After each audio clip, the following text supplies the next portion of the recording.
എങ്കിലും ഗാഥയെ എന്നെ ഇത്രയും വെറുക്കാൻ ഞാൻ എന്ത് തെറ്റാ ഗാഥയോട് ചെയ്തത്?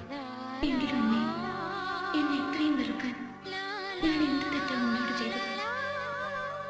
ഇല്ല, നീ എവിടെ പോയാലും ആരോടൊപ്പം ജീവിച്ചാലും ഞാൻ മറക്കില്ല, വെറുക്കില്ല, ഒരിക്കലും.